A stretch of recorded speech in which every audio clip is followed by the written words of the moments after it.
ലീവിന് എത്ര ദിവസമുണ്ട്? ഇനിയിപ്പോൾ പോയിട്ട് എന്നതിനാ ചായ? നല്ല പേരല്ലേ അളിയ ഉണ്ടാക്കി വെച്ചിരിക്കുന്നു. ഈ പ്രായത്തിൽ ചില്ലറ ചുറ്റിക്കളിയൊക്കെ ഇല്ലാത്ത ആരുണ്ട് ചായ? പക്ഷെ ഒരു മീൻ കുഞ്ഞു പോലും അറിയാതെ അത് ഡീൽ ചെയ്യണം. അതാണ് മിടുക്ക്.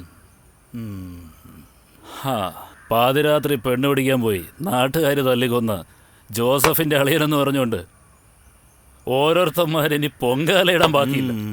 വാട്സപ്പ് ഗ്രൂപ്പൊന്നും തുറക്കാൻ വയ്യാത്ത അവസ്ഥയാണ്. ഈ വാട്സപ്പിൻ്റെ കാര്യം പറഞ്ഞപ്പോഴാണ് ഞാനൊരു ഫാമിലി ഗ്രൂപ്പ് ഉണ്ടാക്കിയപ്പോൾ അപ്പം തന്നെ അതിൽ നിന്ന് എക്സിറ്റ് ആയി പോയവനാ. ഒരു ഗുഡ് മോർണിംഗ് പോലും ഇട്ടിട്ടില്ല. അവന് ഭയങ്കര ജോലി തിരക്കാണ് പോലും. എന്നതാ തിരക്കെന്ന് ഇപ്പോഴല്ലയോ മനസ്സിലായത്? ഈ പുരോഗമനം പറയുന്ന എല്ലാവൻ്റെയും തനിക്കോണം ഇതൊക്കെ തന്നെയാ. എന്നിട്ട് കൊന്നവനെ കുറിച്ച് വല്ല വിവരവും കിട്ടിയോ? ഞാനേ ടച്ചിങ്സ് എടുത്തിട്ട് വരാം. ഈ കൊച്ചനേതാ? ഇവിടെ അടുത്തുള്ളതാ.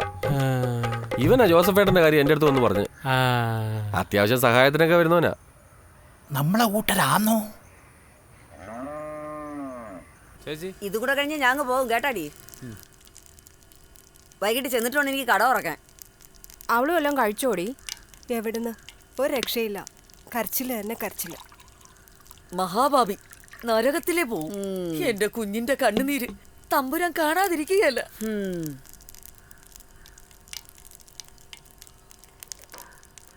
നാട്ടുകാരോരോന്ന് പറയുന്ന കേൾക്കുമ്പോൾ തൊലി ഉരിഞ്ഞു പോവാ. പിന്നെ അവള് നിന്നോണ്ട് ഞാൻ പറയാത്തതാ. ഈ ചെറുക്കന് പല ഏർപ്പാടുകളും ഉണ്ടായിരുന്നു. ഈ ചത്ത ചെറുക്കന് പല പെണ്ണുങ്ങളെ കൂടെ പല സ്ഥലത്ത് വെച്ച് ഓരോരുത്തർ കണ്ടിട്ടുണ്ട്. ആരടുത്തും പറഞ്ഞില്ലെങ്കിൽ ഞാൻ ഒരു കാര്യം പറയാം. പണ്ട് എന്നെ ഒന്ന് ട്രൈ ചെയ്ത് നോക്കിയതാ. ഞാനായതുകൊണ്ട് കൊള്ളാം.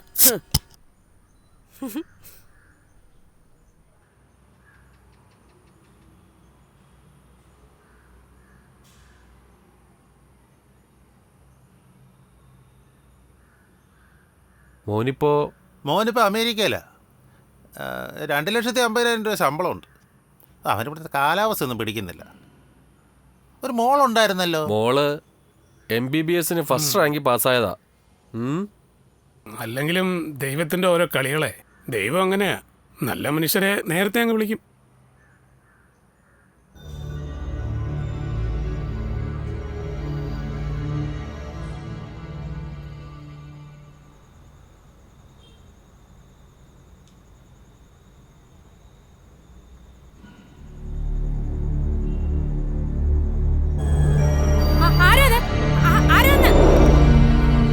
എന്തായാലും ഇത് വെച്ചോ. എനിക്കാകെ പേടിയാവുന്നു മാഷേ. എന്റെ ദേവിക, നീ ഇങ്ങനെ പേടിക്കുന്ന എന്തിനാ? എത്രയും പെട്ടെന്ന് കൊച്ചിനെ ആശുപത്രി കൊണ്ടുവന്ന് നോക്ക്. ഞാൻ എന്തായാലും പോലീസ് സ്റ്റേഷനിൽ പരാതി ചതിക്കല്ലേ മാഷേ. കേസ് വല്ലോ ആയ അയാൾ എന്റെ കുഞ്ഞിനെ ഇതങ്ങനെ വിട്ടാ പറ്റില്ല ദേവികെ. എന്നാൽ അവൻ എന്തിനാ ഈ കൊച്ചിനെ ഇങ്ങനെ അടിക്കുന്നേ? അറിഞ്ഞൂടെ മാഷേ. എന്നെ എന്റെ കുഞ്ഞിനെയും പൊന്നുപോലെ നോക്കാന്ന് പറഞ്ഞപ്പോ ഇറങ്ങിപ്പോയതാ. എന്നിട്ടിപ്പോ കുടിച്ചിട്ട് വന്ന് എന്റെ കുഞ്ഞിന്റെ നെഞ്ചത്തോട്ടാ കേട്ട്. ആരേലും അറിയണോന്ന് വെച്ചാ മാഷിനോട് പറഞ്ഞത്. ശരി മാഷേ, ഓട്ടോ വരുന്നു.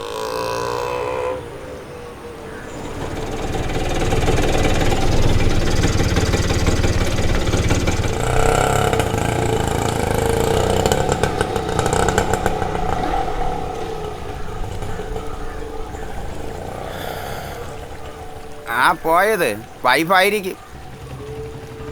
അല്ല. അപ്പോ ഇതുവരെ കുട്ടികളായിട്ടില്ല. ആട്ടെ,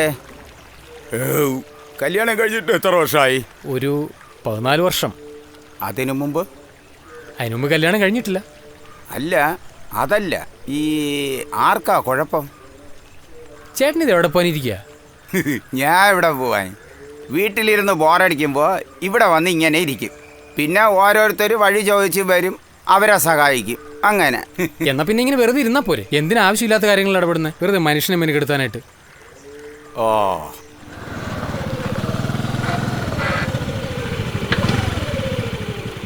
എന്തിനാ അത്യാവശ്യമായിട്ട് കാണണമെന്ന് പറഞ്ഞു? വീട്ടിൽ ചെന്നിട്ട് പറയാം, സംഗതി സീരിയസാ. അടുത്തതിനെയും കൊണ്ട് പോകണം. കലികാലം. സാറ് വിളിച്ചായിരുന്നോ? ആ തലശ്ശേരിയുടെ സ്പീച്ചിന്റെ മാറ്റർ അയച്ചു കൊടുക്കാൻ പറഞ്ഞായിരുന്നു. അന്യ സ്ത്രീകളുമായിട്ട് ഇങ്ങനെ മുട്ടിച്ചേർന്ന് പോകുന്നത് നാട്ടുകാർ കണ്ടാ മാഷിന് ചീത്തപ്പേരാവില്ലേ? ആണും പെണ്ണും ഒരുമിച്ച് പോയ കുറ്റം പറയുന്ന സദാചാരന്മാരൊക്കെ ഉണ്ടായിരുന്നു പണ്ട്. ആ കാലമൊക്കെ പോയി. ഇപ്പൊ ആൾക്കാർക്കൊക്കെ വിവരം വെച്ച് പറയേ. ബെസ്റ്റ്. ഒന്നും മാറിയിട്ടില്ല, എല്ലാം പഴയതുപോലെ തന്നെ. അതൊക്കെ മാഷിന്റെ തോന്നല. ഇതേ ന്യൂ ജനറേഷന്റെ കാലം. ഇപ്പോഴത്തെ പിള്ളേരെ നിനക്ക് അറിയാത്തോണ്ടാ. നിന്റെ ജോസഫ് അങ്കിളല്ലേ ഒരൈറ്റത്തിനെ ജാക്കി വെച്ചോണ്ട് പോകുന്നു. ഭാഗ്യത്തിന് എന്നെ കണ്ടില്ല. എന്നാലും ഇങ്ങേരൊക്കെ എങ്ങനെയാ ഇത്രയും കിട്ടുന്ന സാധനത്തിനൊക്കെ സൈസാക്കുന്നത്? ഓ, നമുക്കൊന്നും കിട്ടുന്നില്ലല്ലോ. പോടാ അവിടെ.